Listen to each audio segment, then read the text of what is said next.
Go. My name is Jeannie Zarnicki, and Jennifer Cockrell is operating the camera. We both work for the Santa Cruz Public Library in California. And today is Tuesday, March 25th, 2014, and we are conducting an interview with David Rosenthal at Dominican Oaks Senior Living Community in Santa Cruz, California, for the Veterans History Project at the Library of Congress. So David, let's start by hearing about what you were doing before you entered the military. Well, I was going to San Jose State College at that time it was called. Mm-hmm. And were you drafted into the military? Well, there was no draft then. Okay, so what? That was long before there was a draft. What year was that? The draft came out, I think, in October of, if I remember correctly, and I think October of 40. And in fact, they used to kid me because when, going back a little ways, when you had 2 years of college, why a recruiter came around from the Marine Corps, Colonel McNulty, I remember him, and they presented a program to you called a Platoon Leaders Class. And that's the way the Marine Corps worked. We didn't have the ROTC like the Army and Navy had. They like to get you down there in the real thing, you know.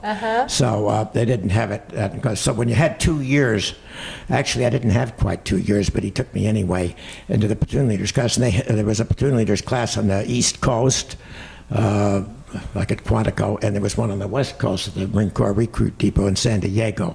So in the summer of 1940, I went down. I actually enlisted, I think, April 30th in the reserves, in April 30th, 1940. So you're in, you see. So you're, forget about draft or anything. The commandant's got you then. Okay.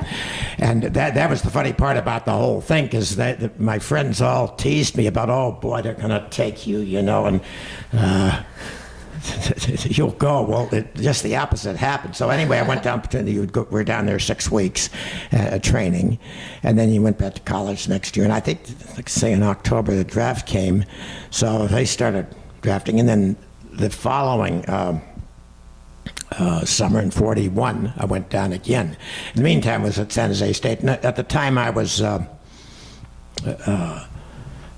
majoring in what they call now administration of justice. In those days, we had there at San Jose State something called a police school, and San Jose State was the first college in the United States to have a 4-year program in law enforcement. They've changed its name, and we called it the police school then. So I was, ever since I was a little kid, I was a gun nut. I think I had a single shot 22. My dad gave me, must have been 10 years old. It was different then than now. You didn't have all the violence and things, you know. It was target shooting and marksmanship, and the YMCA even taught my son, you know, marksmanship. So, and it was really a fine character building thing, because it took discipline, you know. And so I was into marksmanship and rifles and pistols. And so to me, going down to San Diego, beautiful weather, and in those days they served real good food to us. It was more of a vacation. You got paid $1 a day. Doesn't sound like much now, but it went a long way then. 5-cent Coke, 5-cent coffee, you know, in those days. So when I came back in 41, then of course Pearl Harbor came. Well, they drafted them all out, and it wasn't long before the college was almost empty. And here I was still there, going to the mail. In those days, twice a day, you got mail at home. I'm running to the mailbox waiting for orders, you know, because I still had to go back to what they call a basic school.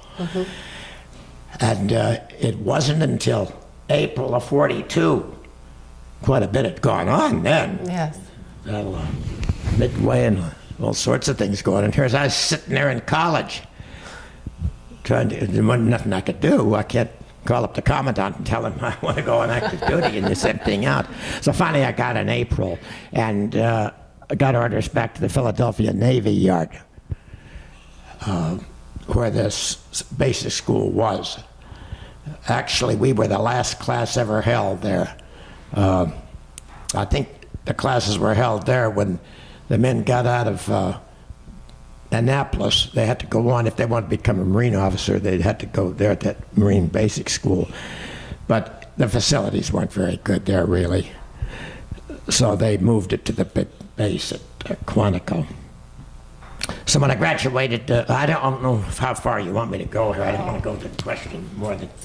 Oh, that's, well... So anyway, I graduated basic school, and I came home on leave. And I always remember in 7 years, that was the only time of my birthday's the 24th of July, and I was home for my birthday that time, in July 24th, 1942.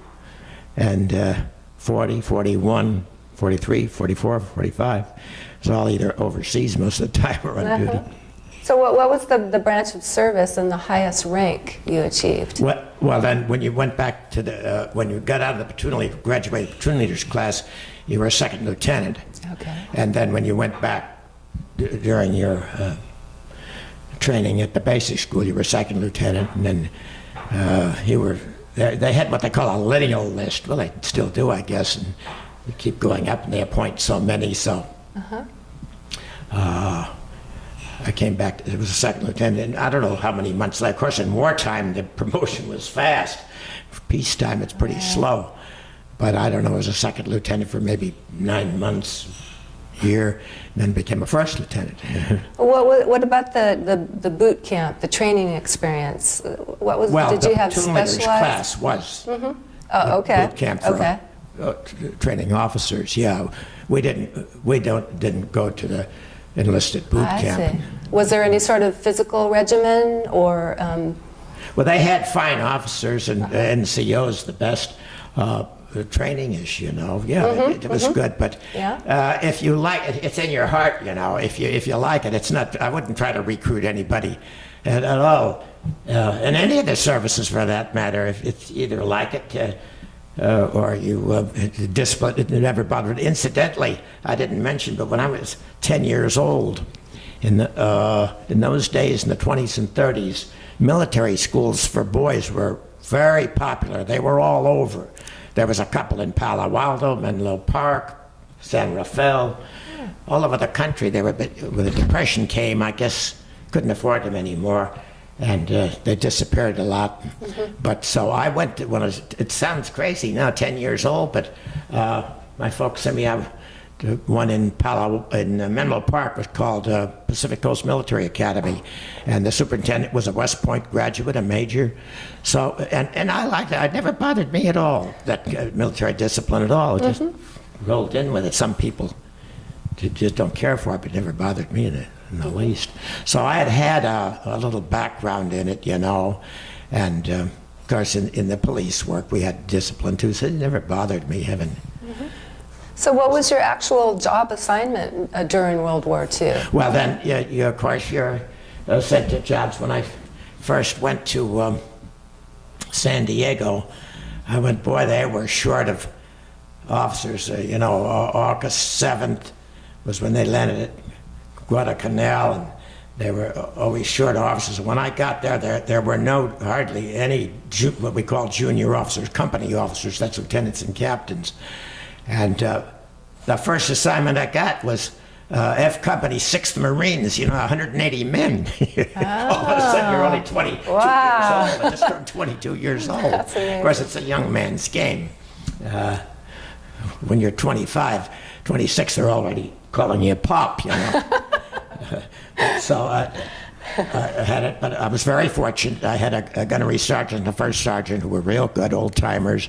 So the Marine Corps depends, particularly, well, all the services really depend a lot on the non-commissioned officers, you know, Navy, Army, all of them. But particularly Marine Corps, I think, depend on the non-commissioned officers. So officers, you know, you set policy and lead, you know, but you don't have the hands-on. You don't. Were you involved in any battle planning? Well, why this comes later. Oh, okay. It's a long way off.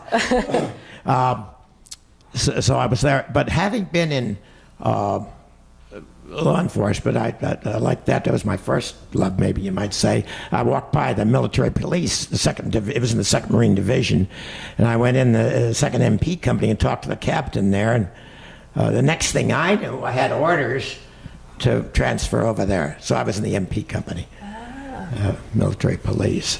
And in November 3rd, we shipped out overseas.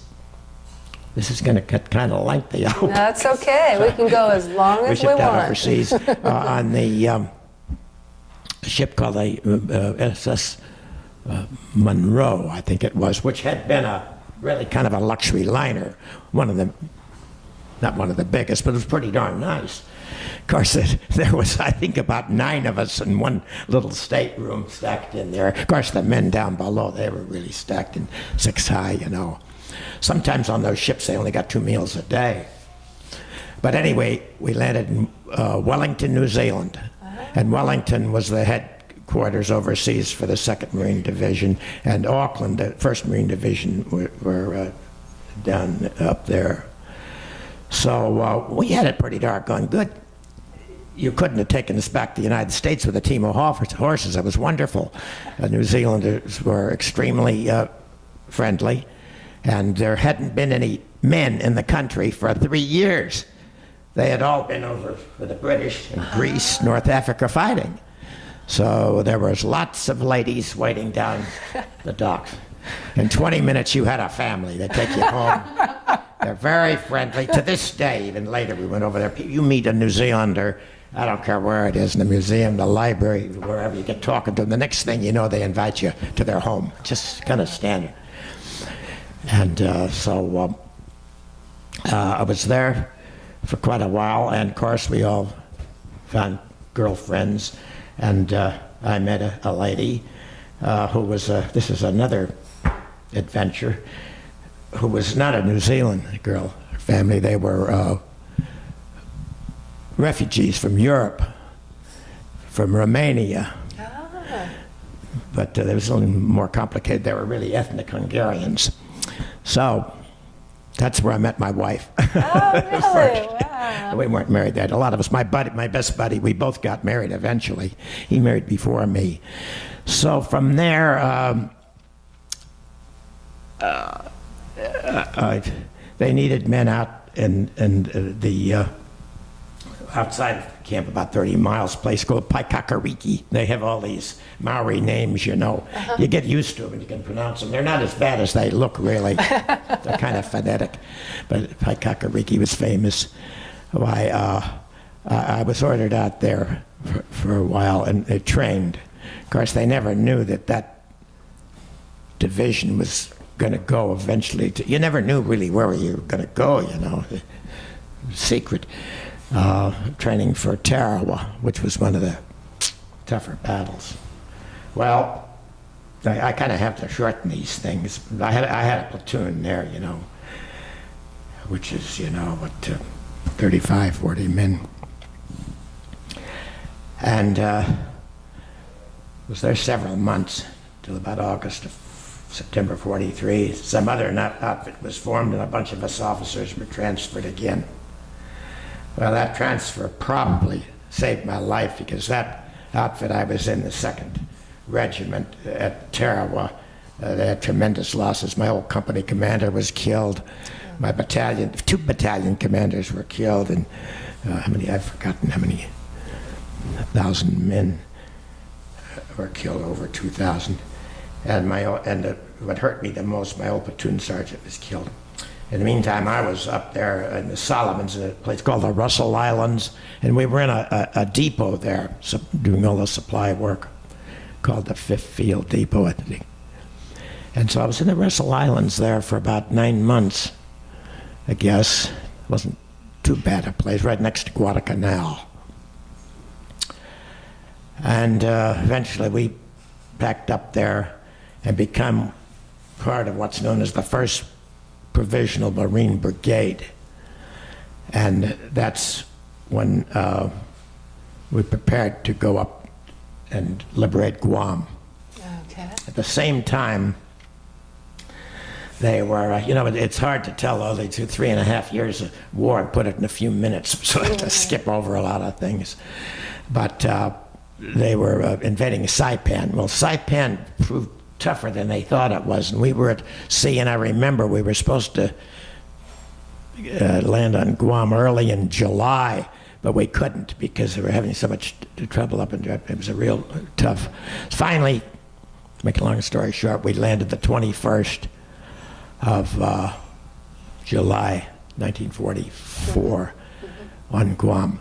Well, that was kind of a privilege. We call ourselves Guam Liberators because the Guamanians, or native Chamorros, are extremely patriotic Americans. I always stress this wherever I go. In my opinion, they were the only American civilians who really suffered during the war. And I mean suffered 3.5 years under the Japanese Imperial Army.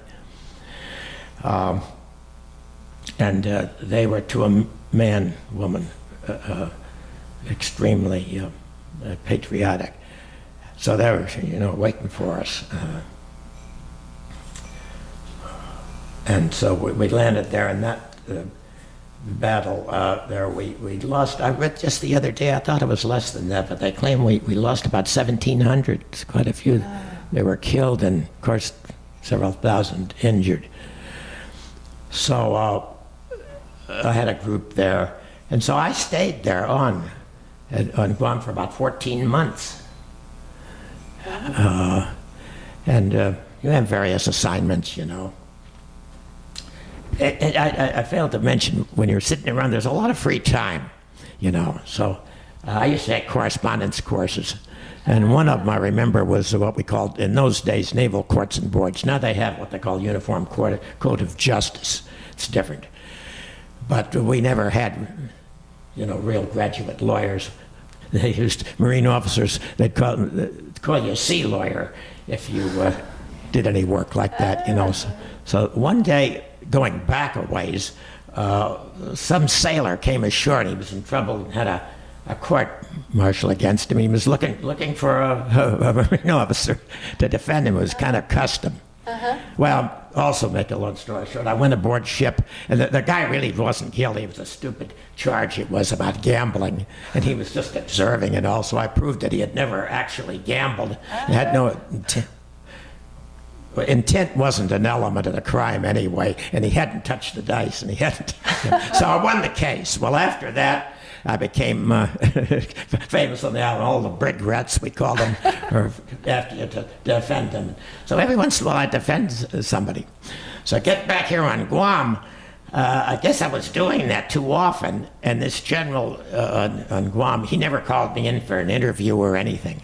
Next thing I knew, I had orders. I became judge advocate on Guam, which meant I had to prosecute the cases, the general courts, the serious ones. And I hadn't had too much experience, but they gave me a professional court reporter who was a yeoman, first-class yeoman in the Navy. And see, in the Marine Corps, we don't have those services. We don't have medical people. They all come from the Navy. You've read about the corpsmen and the yeomen and all that. So anyway, we had a Quonset hut, and we started doing that. Well, that was a pretty nice job. It was really a soft job.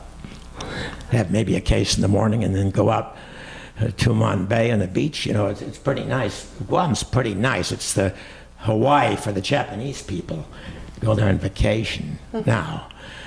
And so it wasn't bad later on when the Red Cross girls came and the Navy nurses. I find a friend and go out. So, it isn't all always that. For some, it's much worse, I mean, right. Some get over there and have a battle, or after the war, why I had run into guys, who had one arm, one leg, something, and you feel pretty bad. But I was never wounded. But towards the end of the war there, am I going too far there? No. The questions? That's fine. I'll that's end it up in fine. a second, this board. Anyway, in the meantime, we're writing back and forth. We didn't have email computers in those days. It was just to my fiancée down there in New Zealand, and I got leave. I put in once, and they didn't give it to me. Finally, I got it. And of course, we didn't know anything about the atomic bomb ever coming, anything like that, ending the war. But it was winding down. and I got leave and flew down to New Zealand and got married August 1st of 45. And while we were on our honeymoon, they dropped the A-bomb. We didn't even know it, down there, New Zealand, beautiful country, nice honeymoon. They dropped the A-bomb. After that, you had what they called travel time. You'd have maybe 2 weeks vacation or leave, they call it. And the rest, you could be traveling for God knows how long, because you never knew when you got space available. So I was away from Guam for almost 2 months, I think. Well, I finally got back to Guam, and then, of course, I was overseas 3 years. So I came home. And were you awarded any medals?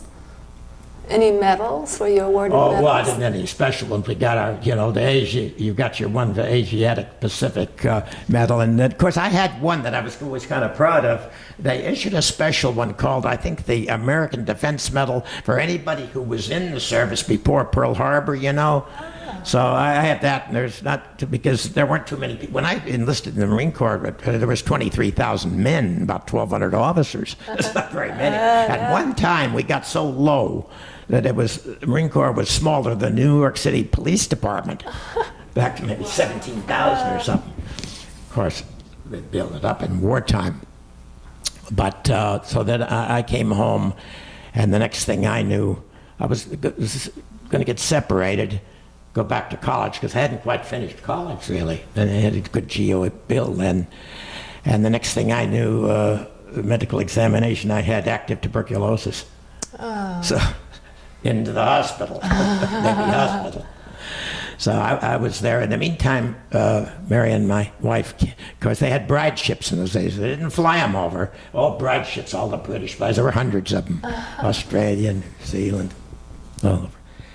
And she didn't get the first one. So they married that August 1st of 45, and it wasn't until August 1st of 46, 1 year to the day later, that I got out of the hospital.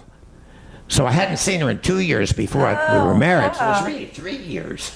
But you didn't pay much attention to it in wartime then. It was just normal for everybody. So anyway, at that time she was about 21, and I was 25, I guess, 20. And so that's how I left the service. And was it difficult for you to readjust to civilian life? Yeah, it wasn't that bad. I don't remember it being that bad. We didn't, I don't remember that many problems as they have now, because, it was, everybody was, boy, this country really was, together. I mean, the way we wanted, our production was so much that we could just outproduce our enemies so much that when the war with the production airplanes and all that, there was no way they could go on. So as far as adjustment was, a great many of us went back. They had that good GI Bill then, Yes. Heck, I know fellows that had gone to school with. In fact, I'm going to go see one of them tomorrow. He's not well at all. He's about a year younger than me, and he's not well at all. He was in the Marines with me and in college. And they came back. They never had anything, unless they saved a few bucks while they were overseas. And they went to, like, Stanford Law School, became prominent lawyers. That's great. Afterwards, So Well that GI deserved. Bill was, the government got back 1,000 times more in income tax what it ever cost them to send you to school. Of course, education wasn't that expensive then. You go to, when I first started at San Jose State, it was like $9 a quarter. Cost me a $250,000 to send my granddaughter to school for 4 years. And even Stanford was just a few $100s, Are you a member of a veteran organization? Oh, yeah. Yeah? In those days, you belonged to the, the standard ones, the Veterans of Foreign Wars, the VFW. American Legion. Then we have a couple of active ones here. The retired they used to call it Retired Officers Association. It's called the Military Officers Association of America. And we're after her. And then there's a Marine Corps League, too, with just the Marines, and there's over 100 of them. There's quite a few in these two counties here.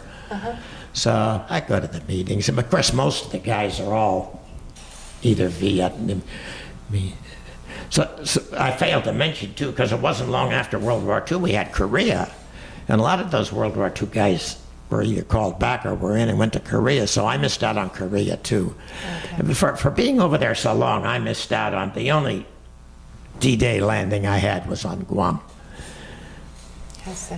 But good friend of mine that was in that original 2nd Regiment got through Tarawa. Well, he got killed on Saipan. You know, if you didn't get in one place, you get it. It's just like flyers. I had just happened to think right here. There's a fellow, I forget his last name, Bob something. You probably have found him. Yes. POW. Yes. On his 3rd mission, he was shot down in Europe, and he became a prisoner of war. So that happens too, you know. But he got out of it alive, okay, over Romania it was. Did your military experience influence your thinking about war or military? Well, everybody that's been in it, you know, Eisenhower said it, all the generals have always said it way back, you know, war is hell, you know. And I was fortunate I came out, you know, alive, and I recovered from my one good thing about TB is you recover. So-called tubercles are encased by. In fact, I was healthier when I got out of the hospital than I think I ever was. From the exercise never affected me, but other people, you know, the attitudes were different then. As I say, we're all pulling together, and now it's a little bit different when they have to go to Afghanistan, Iraq, and these places. But you willingly went. It was, you know, gosh, eager to go to some place, or even some of those atolls and all. Well, that was our job, you know, the amphibious landings. What about, were there any life lessons that you learned from your military service? Well, naturally, you grew up fast, you know. Yes. Ben's game. As I say, personally, it wasn't for everybody, but most people I know in those days found it character building. That we didn't have the drug problem, you know. There wasn't. You might run into an alcoholic rarely, but this drug problem is a big thing now. And having to send guys over to, unless you're a real professional soldier, there are certain types, you know, where professional, whether it's Navy, Army, or any Air Force, there. I have a good friend now. I've just found out long ago. He's a retired lieutenant colonel, an aviator. He was a fighter pilot, I think, in the Gulf War, and he's flying airlines. He's just 60 years old, so all his life he's been flying. So sometimes, if you have a love, whether it's flying or whatever, of course, the vast majority of people get out. In those days, too, they served longer. They served usually 30 years. Now they go in when they're young. Some of them go in out of high school, 17, 18 years old. You can retire in 20 years. They're triple dippers, they call them. Then they go and work for the post office or someplace and retire, and then they get Social Security. So the triple dippers, I've known a few of those. Yes. But as far as the character building, but like I say, I started out early, at the age of 10 years old, and it never bothered me so much. But so you became a man fast, you know.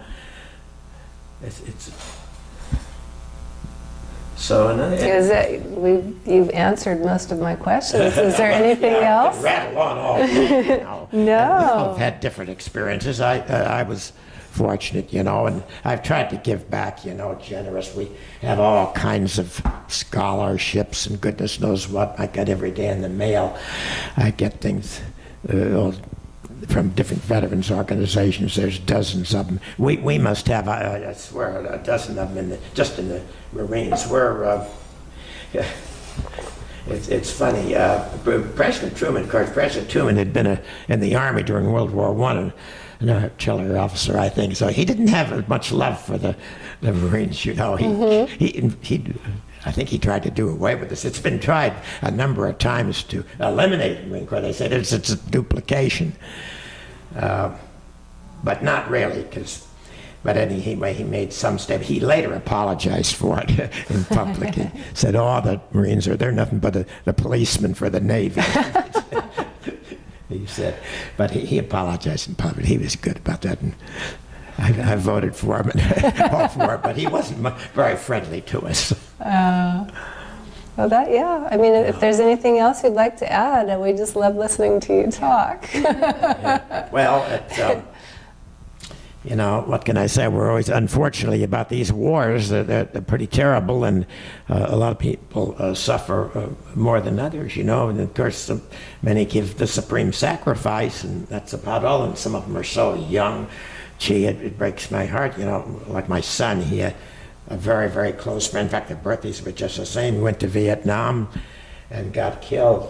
And he was one of these real gung-ho kids, you know, all-American boy, football player, all that, and he was killed. Well, there was another in Vietnam. You know, it's kind of hard to get worked up battle unless you're a true professional, but there's a lot of politics there. But there wasn't any politics in World War II. You know, we're fighting dictators and all this different sort of a thing. You can't compare it with those Vietnam.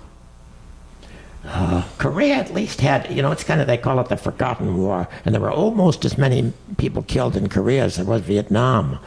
And there were some very famous battles there. There was one they called the Frozen Chosen, the Chosen Reservoir, where the 1st Marine Division fought several Japanese divisions, I mean Chinese, pardon me, divisions, and got out alive from it. But at least there's a democratic South Korea out of it. It's too bad that all of Korea isn't democratic. It's a shame. Yeah. And of course, Japan came out of democracy. And, but we really accomplished something. Germany. Yes. Yes. Marshall Plan was wonderful. They didn't make the mistakes in World War II that they did after World War I. That we probably would have never had a World War II if they'd have been intelligent about it. You know, the Palace of Versailles there after World War I, they made it so tough on Germany. It forced them into what happened to Hitler. Yeah. So, we all lived happily ever after. As far as marriage goes, very unfortunately, in those days, everybody smoked. Wife was a smoker. Cigarettes were so cheap, they gave them away practically. Board ship, I think, were 50 cents a carton. Anyway, Mary and I were married 40 years, and she got lung cancer, and I lost her when she was only 59. Oh, So, of course, I'm remarried to Muriel. Sometimes it's hard to slip of the tongue. I say Mary instead of Muriel. But we've been married in June 28 years. Oh. So there's a lot of marriage there. Good for you. Yeah. She's there waiting for me. Great. And I have 3 children from my first marriage. And they live, my son lives right near her. Got a daughter up in Oregon, and then one over the hill, San Jose. And Muriel has 3 children that live right close here, so that's good. Oh, that's great. Well, So I've only been at Dominican Oaks for 6 months. It's an adjustment. I'll tell you, that's the biggest adjustment of my life. It's a lot more adjustment than there ever was in the service. yeah, I A big bet. adjustment. Yeah. When you, Thank you so much for sharing, Okay. sharing your story. Rattled on. No, not at all. We enjoyed every minute of it. Thank you so much. We're honored. Well, I'm glad. I hope I filled in. You everything. did. I didn't have to ask some of the questions because